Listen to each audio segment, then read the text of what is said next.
Enfunda nnyingi tuzze tukulaga abatuuze naddala abawangalira mu byalo nga bakaaba olw'obubbi bw'ebisolo obususse.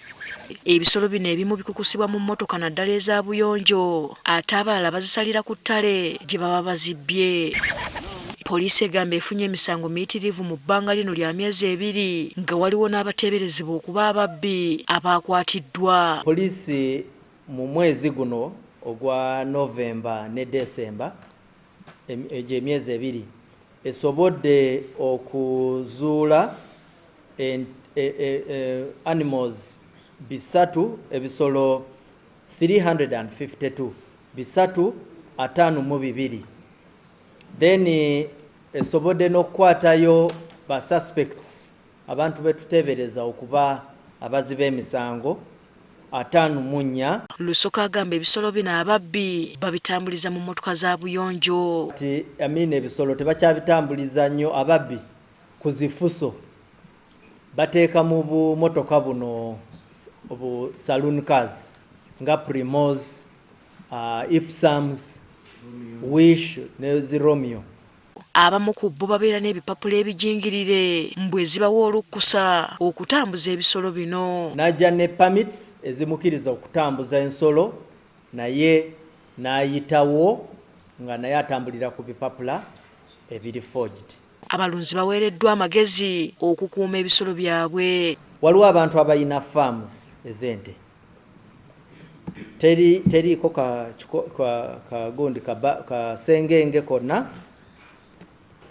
naye ente omuntu azirekula ekiro ne zigenda ne zirya ekiro nga teziriiko na muntu, free range grazing and in the night. Then kumakya bwajja okugenda okuzibala then nasanga nga tezikola ki teziwera. Kati yo poliisi y'ebidduka erabudde abavugisa ekimama okusobola okwewala obubenje. Mulina okusigala nga mugoberera ate mugondera amateeka gonna ag'oku nguudo n'endagiriro ez'abasirikale abanaaba ku nguudo nga bali mu kulungamya ebyentambula. Poliisi ereggadde oluguudo oluva e Kasanda okudda e Mubende. Abo bonna bali mu kukolesa oluguudo olw'e Mubende Kasanda nga bagenda e Mubende oba Fort Portal. Bano ab'e Mubende bajja kubanga bakolesa oluguudo oluyita e Hoima bagende e Kiboga nga bayitira e Kakumiro okutuuka Mubende. Ate yo poliisi y'e Katonga etegeezezza nga bwe tagenda kuttira mumenyi w'amateeka yenna ku liiso. Twakatwala abantu mu kooti enfunda nga 4 mu mwezi guno.